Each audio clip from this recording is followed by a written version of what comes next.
Hey, it's Bevan Bird with my friend Bruce Hughes, and he's in Vancouver, right? Yes. All right.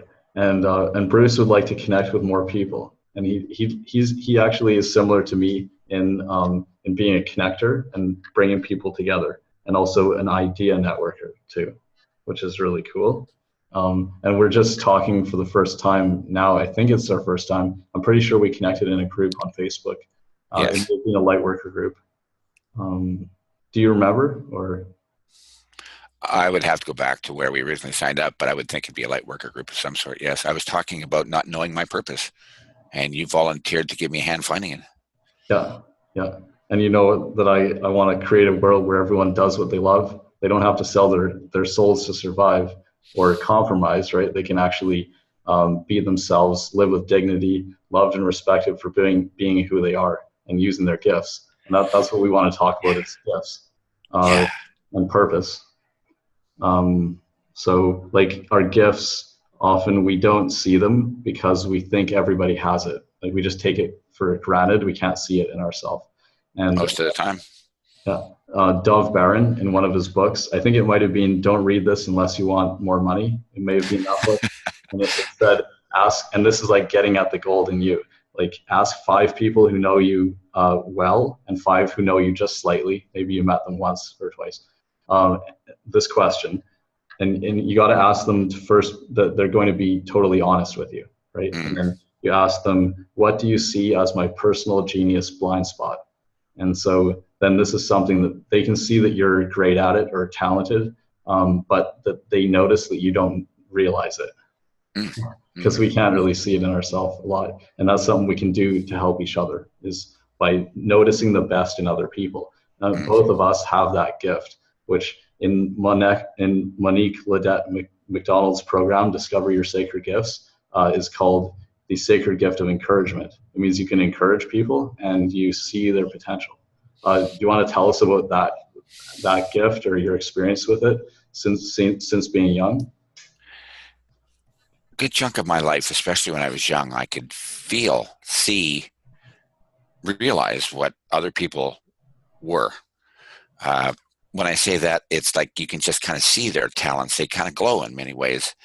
And often they don't realize that this is what they're good at. And when you start to share with them from the heart what you see, you can just see their eyes light up and realize, I didn't realize that was special. You mean other people can't do that? Um, it took me a long time to realize the magnetic energy in my hands was not something everybody had. So when I talked to different people about it, it was like, no, I don't feel that. And yet I could guide them to feel it with a little bit of time. Mm-hmm. In Very good. others, it may be almost anything, their ability to bring people together, like yourself, or their ability to just love. And Yeah. unconditional love is a rare gift because we all have conditions, but some people just love you as they are. We all kind of think they want something, but they do not. They just Mm-hmm. want to put that out there. Yet I they don't talked know that with that's a one. I talked with one today and yesterday. Today, Eva Carabello, and yesterday, Maya. Is it Mia? No, Mia. Mia sings. gift. Did they know they had this gift? I'm not sure. Eva knew that she was intuitive her whole life. Or I Mm, think actually, see, at the beginning, she didn't know that it was any different because she had it, but she thought everyone had it. And then maybe exactly. noticed in kindergarten or somewhere around there. Hmm. Well, the whole world kind of pushes us to be the same, and we kind of think we are. But this girl didn't realize that she had the ability to love, which other people around her could probably feel when they got close on a conscious or unconscious level. But she thought everybody was that way. Hmm. Yet, I don't know of anybody who can unconditionally love. The only thing I know of is a dog Dogs do it. Yeah. or moms with their children. Yeah. But in many ways, I think you're a really cool dude. I love you on some level, but I don't love you unconditionally. Hmm. That's not something anybody can do. That's very rare. So Eva, was it, has a Yeah. unique gift, and everybody has these talents. Hmm. Yeah, Eva said, like it's pretty profound. Like she said, she was born with the knowledge that we're all one, and it's like you can only ever help yourself because there's other people, right? But like we see them as we are, and they're just a reflection of ourselves. So if we help them, we're helping ourselves. and she talked Mm-hmm. about being present, right, with the person that you're with. And pretty much she's saying like love them completely, right? Like serve them to the best of your ability in the moment. So Mm. she really was talking about love there. Yeah.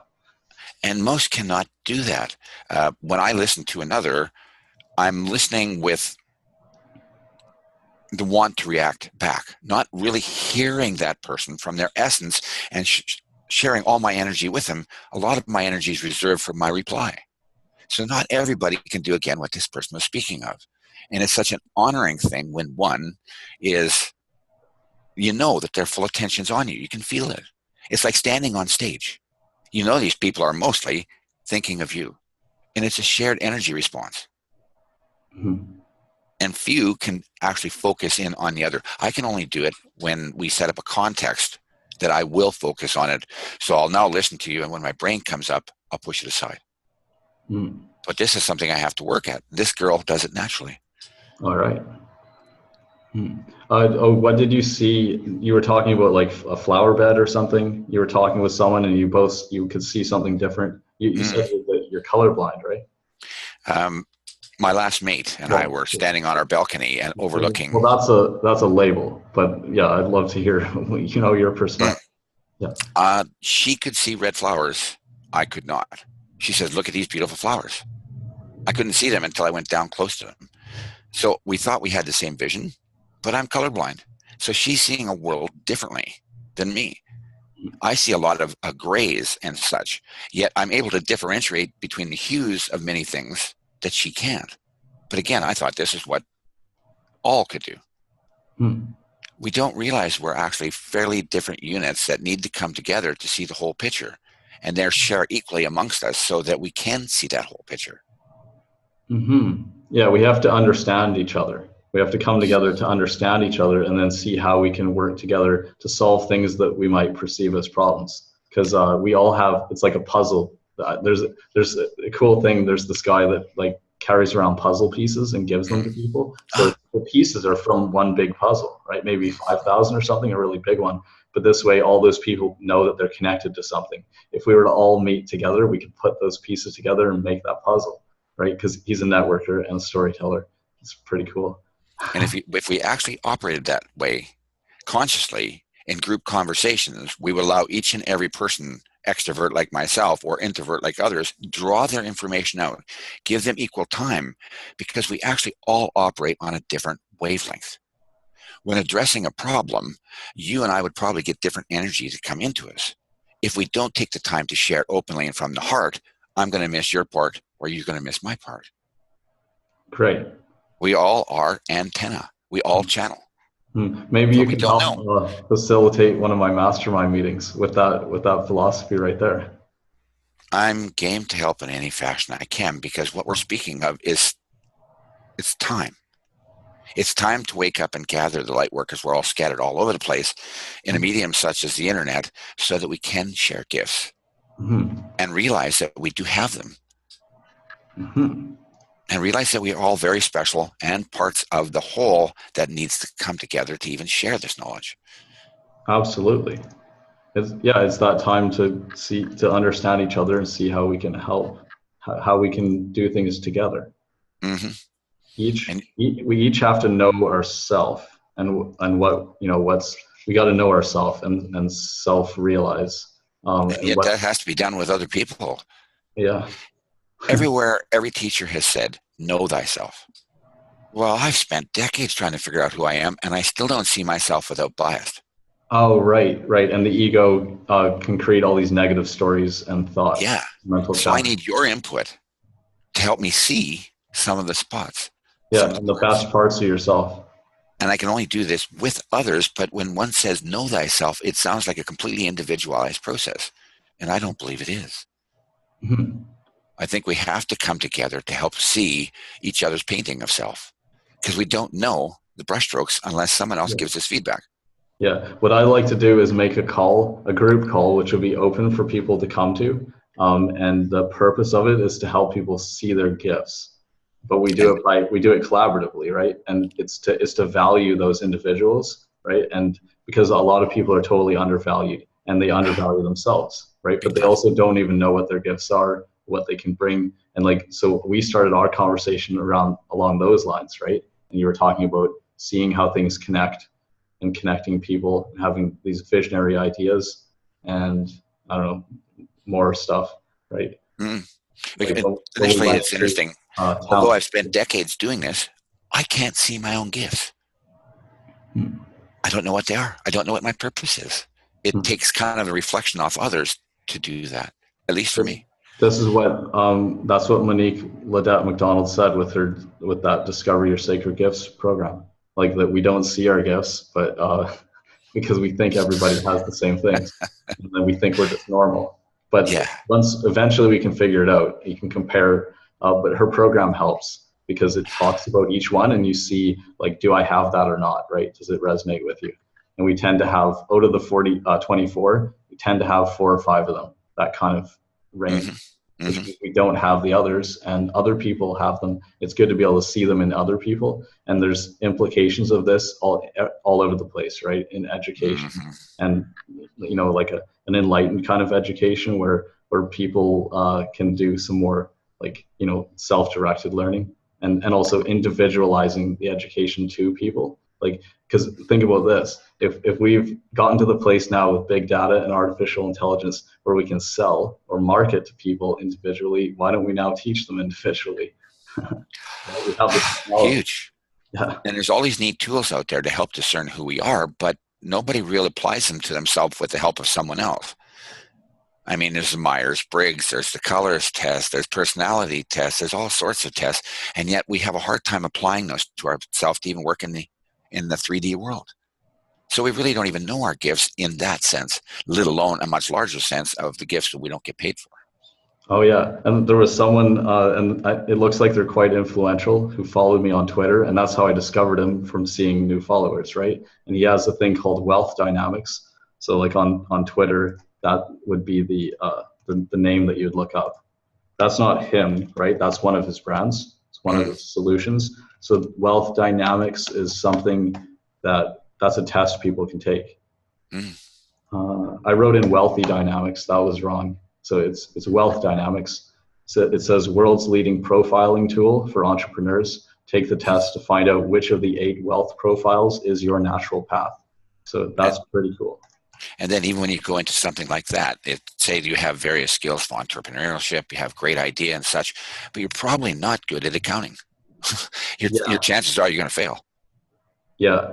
So you can reach out to someone else who has that gift, who enjoys tracking those numbers, and they do a much better job of it than you do because they enjoy it. Yeah, yeah, it's all about like doing what comes naturally to you, what you're good at or great at, and also what you love to do. And then when you're not good at things, you find others who are. Yeah, I was And just groups like yours put them together. I was just listening to The Four by Scott Galloway. There you can see Mm, it: Facebook, Google, Amazon, and Apple. And he was saying there's stages to companies, right? There's the entrepreneur, got to be able to sell, and there's 2 other things, and then there's another stage once that because they got to sell it before the company exists. Then there's yes. the visionary. That's once the company already exists and they're leading it. And then there's something else, probably like operations or management after that. And then Mm, there was another one in a more when it gets to a more mature place where they might even actually reduce their expenses and sell things off, because if they just keep growing like how they are at the beginning, like how Amazon is going right now, they have access to very cheap capital and they're just growing and growing and growing. So they reinvest money into assets, but you mm, can't just do that forever. So there's a certain point where you want to return money to the investors, right? You yes. can actually show a profit. So once they get to that certain point, because they're dominating the logistics, right? Like moving things around, land, Hmm. sea, and air, and globally. So I don't remember what the exact things were, but he mentioned those 4. So those Yeah, are eventually they get so big that they kind of topple on themselves because the inside inefficiencies just don't work anymore. So they have to revamp, resystem, and refocus on what it is that they're doing. I've watched large oil companies crash in that process before because they just didn't get efficient at their properties. So they would sell all their smaller properties off to companies that could do a much better job of managing them efficiently. all right. I've worked in the oil fields too. Um, Originally in surveying, it was like in 2005, uh, with a chainsaw, like cutting some lines for these boxes where they drill. So Yep. you do this box and put a nail in the middle of it. And then in 2013, it was on one of Western Canada's major projects, which was $1 billion project for some conglomerate company around Fort McMurray. It's in the oil Mm-hmm. sands, and so they move these. They have these processing facilities, which is the first thing. Like once it's right after digging it out of the ground, right? The tar sand, and that goes into a truck, which is 400 tons, and it carries 400 tons. Uh, and when you watch them go by, it's like a building going by, and it's also oscillating into the ground, right? Like Oh waves, yeah. Oh yeah. very heavy. So it dumps it into this structure, right? Mm-hmm. So two of those structures that crush it and turn it into slurry, which goes down a pipe to like a centrifuge. Two of these trains, they call it, we were moving those, and so I was helping to position the thing. So it's a mathematical thing and programming, and so that's how I was involved with it. And like when we were talking before, so that's how I made six figures in a year. Was working there as an employee, and I paid all my debts off, and was able to move back to Vancouver. But then I reinvested into my mind because I didn't want to keep always working in that industry, right? To be a Yeah. part of a solution rather than things that I think of as kind of being part of these big problems in the world. Sometimes you got to be a part of the problem before you can act as the solution, because it requires the knowledge of you actually being there to Yes. see the inner workings that you can say, can we shift that? Yeah, totally. Yeah, and I've heard from Matthew Sikich, who I want to introduce you to too. He has the 5buyinghabits.com. So when he taught me these things, improvers want to improve things really, or change the world, right? But improve is a better word, and they do it from within the system. So you'll see them Mm-hmm. staying in corporate as an employee. And revolutionaries want radical change, and they do it from outside the system. So that those will be the entrepreneurs and visionaries because they I've can't been stay both. as an employee.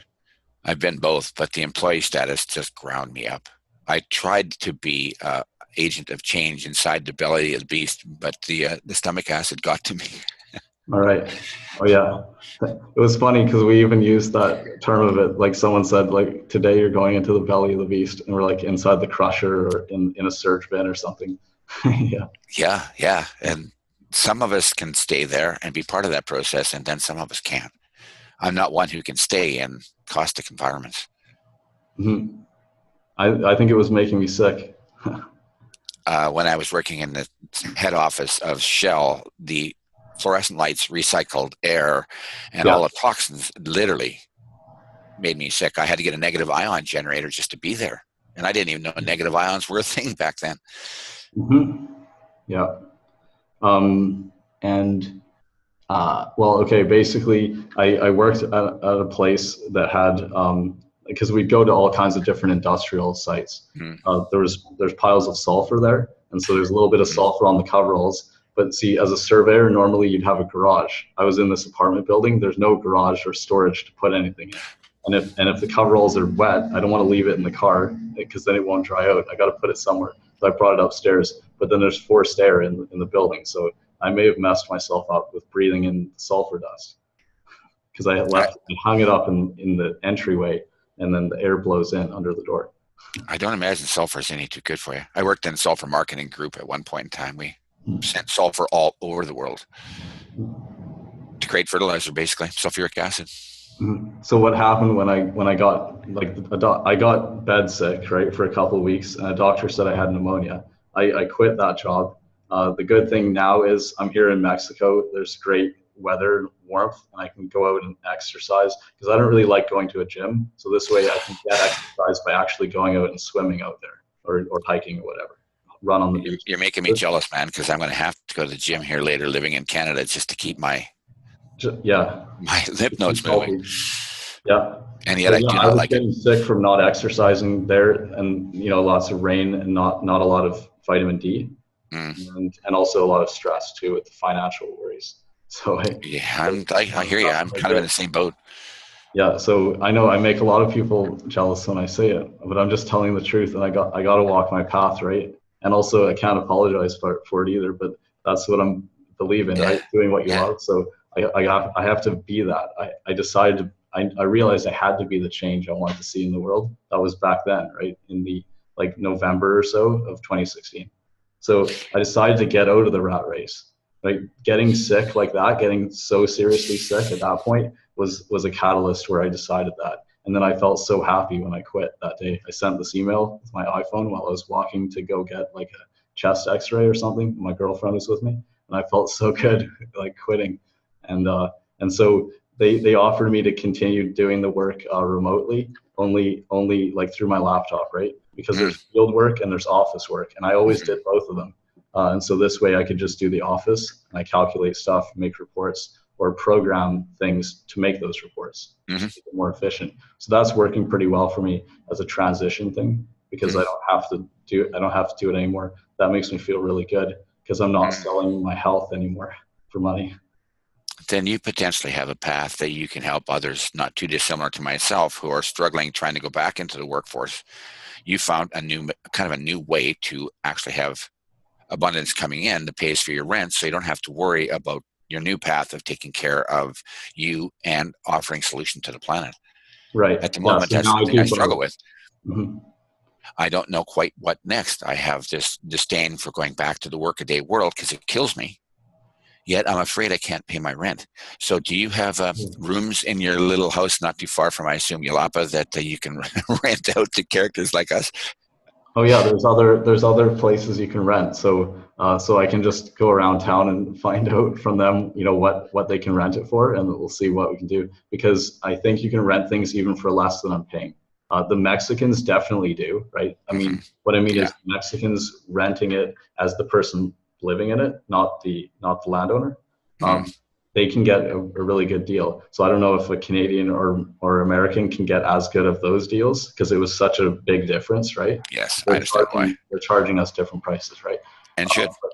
Yeah, but definitely there's definitely some options in the town. It's a pretty small town, but yeah, there are some because There's I little ways to do that sort of thing. Your ability to even do that, find other place and whatever else would make it easier for someone like myself if I wanted to do something. You've paved the path somewhat and given me enough of ideas that maybe I can create something as well, and I don't have to have this disdain to go back to work and sell my body. yeah, and you could sell consulting or something, right? Because you can do it over the phone or through Zoom or Skype like we're doing right now from anywhere. That makes such sense to me because especially as we get older, done different things, and we come from the heart and the head, we now have very interesting stuff that we should do. But finding the people who actually need it can be, again, quite a challenge. So for the consultant, you can either keep yourself up to date on your area or you can market your consulting. Very hard to wear both hats. Yeah, I haven't had great success with selling consulting. I But like there are others who know the businesses that if they found that you had the talents, they could just plug you in, phone, computer, and otherwise. So there's headhunters who specialize in that aspect. They could bring you those jobs and then you could just do it without having to always look for new work. And now you remove the survival oh, challenge. connect with the headhunter that gets some kind of fee for connecting you guys. That's their job. So That is a it's good not much idea. different than what we were talking about before is the headhunter has talents that we don't. Their expertise is plugged into all sorts of businesses. They Yeah. take a finder's fee for finding you, putting it together as a company. It's a triple win. Yeah, and now And you're a digital nomad, right? Because you position yourself geographically wherever you want to be, and you have other people like the recruiters finding you work, and you just do the work. And you don't have to work all the time because if your hourly rate is reasonable, it's a pretty reasonable lifestyle. And as a disposable employee, you actually charge less over the course of your tenure to the company paying you than they would if they had an employee who they have to put all the benefits and the rest into and training. Your cost over the course of time is much less to them, and they're getting specific expertise from an outside non-attached source. Any Hmm. employee inside the source has vested in that company and at some level is afraid of getting fired, so he won't tell the company some of the stuff he sees. Oh yeah, You that's as a true. non-attached entity can point out bottlenecks without worrying about it because your contract is already set in place. Oh yeah. Oh here, I should show you something because I'm plugged in with Sohail Khan, who's one of the top joint venture experts in the world. Mm, Joint venture like promotions, right, where you cross promote to mhm. a database, because acquiring a customer is very expensive. And it could It cost six is. times as much to get to sell to to a new customer than an existing customer. So he's one of the top three experts in the world, and he has certified a group of joint venture specialists like myself, and one of those has closed a $3 million deal, and so he's interviewed him, I believe. I haven't watched this yet, but that's brand new, so I just saw that today. Um, I love that concept. In yeah, my business, what I've been doing for the last years, we have a whole bunch of mom and pop shops selling senior services. They all want new clients and they're all hot on the concept of referrals. However, they don't actually give any to each other. They just want them. yeah. So I tried to get my business to focus on our own contact list to see where we could give business to other people. So then there was a kind of an indebtedness. They could Oh see yeah, that I was going because to you give them. gave first, right? So then they would pass on their clients back, but it never took hold. I couldn't get my company to develop the contact list, to put the work together, to put it. And I'm a marketer out in the field. I don't do this in shop. So the Hmm. referral avenue just sailed right on by. Huh. And yet it's much easier to get low-hanging fruit than it is to build a whole marketing system to gather them because they don't know you and there's so much competition saying the same thing. That's right. Yeah, and Give when them people something. refer people over, they've already got trust because they trust them, and then it's implied, and you get an endorsement passing them over. Hmm. So if we all even just had a CRM, which in fact had all our clients in it, we knew their needs in different ways. When a client comes through me and we work it, it pops up in my head. I put them together or send them to them, and now they owe me one. I've just given them business. Mhm. I may give them further business. Do you think they want to reciprocate? Probably. Oh, also, what you can do is create a joint venture agreement. So like, there's a certain commission because what you said is because if you send the referral, then yeah, they owe you one. So if you do it with commissions, then they have to send you a commission because you shared a client with them who becomes both. They're now a client of both of yours. You've Mm-hmm. increased their profitability and your own because you get the commission. Triple win. So then, yeah, then they can also send people to you and get a commission from you in your referral program. And because small businesses aren't really good at that aspect is why I came up with the central business of a call center that would get the client, put it to the person, take the money, take their fee off the top, give Yeah. it to them. The service company still likes that you've given them a client that they have not even put any effort into getting. It does cost them something, but they actually save money too, because to save my marketing salary is much higher of clients come through. Each client costs them a small fortune. Mm-hmm. If they get a free one through, they've already got it and they can work with it. They don't have to develop a marketing Yeah. department. Yeah. If they're not good at marketing either, right, then it's wasting their time when they could be doing other things. Most people are not good at marketing Yeah. I noticed and this with, retaining. mm. Oh yeah, I wanted to say too, because I forgot this point, like when I brought up Sohail, what was the idea there? Oh yeah, right. Because so he's a successful consultant. So that this guy's an example, right? Sohail He Khan. knows how to get clients Yeah, and he can show others how to get clients. totally. Yeah, he taught me how he does it with a book and a letter. Like so, you connect with people on LinkedIn or attract them, right? But if you're just because the way he mostly does it is attraction, right? With the content, with the book or whatever. Mm-hmm. But if you're reaching out to make connections, like outbound, anyway, whichever way, right? The point is that he offers them a book to help them double their profits. And like, where should I send it? So he's sending them a gift, the book. That's the thing with books, right? Is you can sell consulting with a book. Mm-hmm. And so it's like someone else said that too. It was Rennie Gabriel who was saying like, if you have a book and money, then you can make a lot of money. And it's not from the book, right?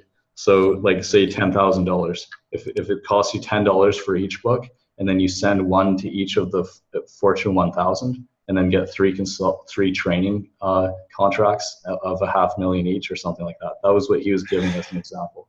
So what Sohail does with the book is like offer them that book. Where should I send it? They give the address. He mails them the book and puts a letter in it, right? Mm-hmm. And the letter offers them consulting. So he's already made sure that he won't offer it to them if they're not qualified, right? Mm-hmm. That's only for the right ones. So he's not investing in sending out tons of books, just to the Mm-hmm. right ones.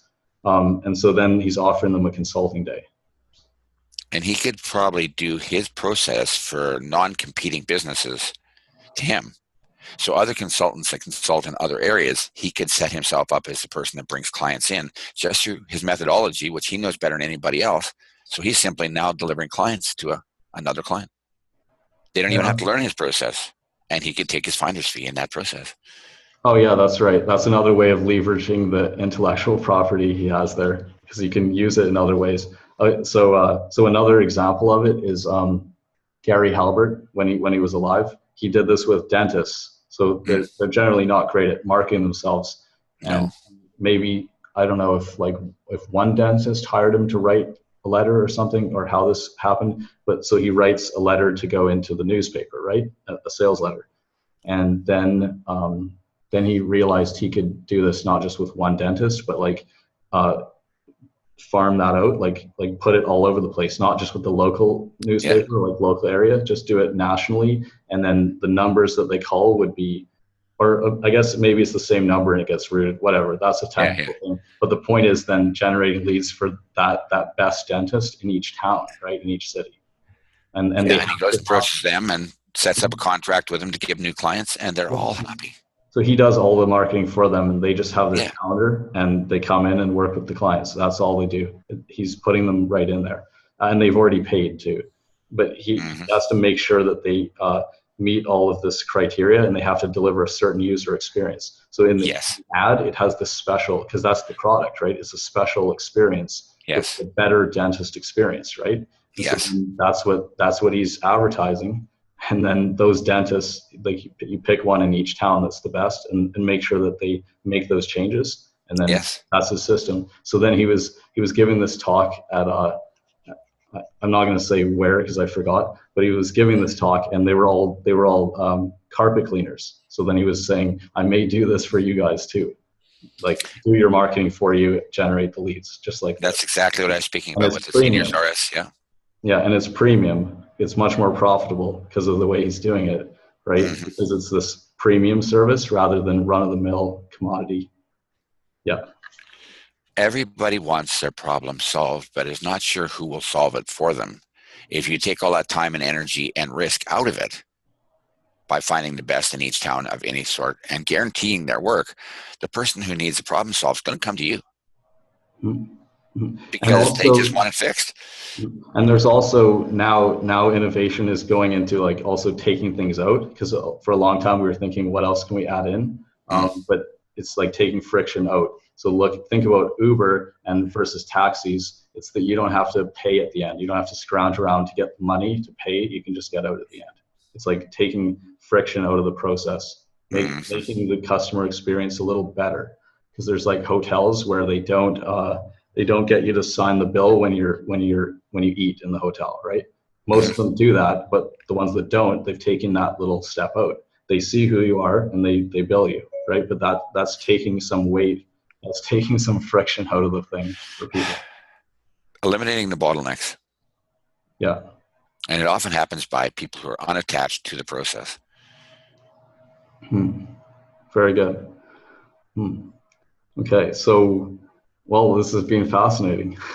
I've enjoyed. Yeah. So we can collaborate. We can talk more about what we can do. But I'm sure anyone watching this may have their mind blown multiple times just from what we were just talking about. It may give you a whole bunch of ideas. And to me, And this is all common sense. I would encourage you to write your ideas down. Oh, me. See, I need to have others to help me write them, or I'm going to have to talk into something and type them later because when I go into what is it, my left brain? I can't remember. I The can no longer creative connect to the place. right brain, and I write the same thing over and over and over. Oh, So I need others to take my words and format them in a written format, which is not my forte. mhm. Yeah, you were saying earlier, if you write, then you won't be on that. You won't still be creative thinking. The way that I work best is just talking, and that's why I have Yes. a voice recorder, and I take it with me almost all the time, and I'm recording, and then I let people follow along and listen to the stuff as just following my journey, because they can, if they can get something from it, then so be it. I'd probably have the same amount of paper, which I've written notes, which is about yay much. I'd have a gazillion voice messages, but until I find an actual purpose, which was the kind of the beginning of our conversation here, I Mhm. don't know what information to retain. And there's so much information going through me on a regular basis. I can only retain it if there's a purpose to put it to. Yeah, yeah, totally. I'm a channel Per- for all sorts of weird information that at the time isn't useful. So where do I keep it? Oh yeah. Well, And purpose why? guides everything. A purpose guides and focuses everything. Mm-hmm. Totally. That will help. And having an outlet. So come to the masterminds. I Um, put it into my phone. I'll yeah. definitely find a way. And if a reminder from you is always handy, a day up in front, if that works for you. Okay. For us people who get information from elsewhere, we can be a little scattered on 3D sometimes. Totally. Hmm. I made a note of it. Thank you. Yeah. Oh yeah. So I like the ideas too about traveling or going, relocating and consulting and the recruiter getting the business and stuff. I think that's definitely something to keep going with. See And we what. can be that person too. You are the recruiter because you are facilitating all of us doing all sorts of things and putting it together. Shortly, for this to be worth your while, you're going to have to find a way to monetize that. Hmm. Yeah. The The usual time way we spend has to be worth something to you, yeah. or the system doesn't really work. Yeah. The usual way is like a commission. It's the Yeah. easiest because a lot of us who are on this path initially don't necessarily have large bank accounts. So just giving you a contract up front would work probably best for you, but it doesn't work for us. So the Yeah. best way to give people business and prove you work is to supply them with a client. Hmm. Now they know you work and they don't mind giving you some money for proving that it works. But there's so many solutions out there that we can buy into that don't. So we stop buying solutions. We start tuning out. Okay, well, something I want to put together is something about helping people value themselves, right? And Mm, then market it, or just get the end result. Because they don't really need to market it, but we need to get that result, right?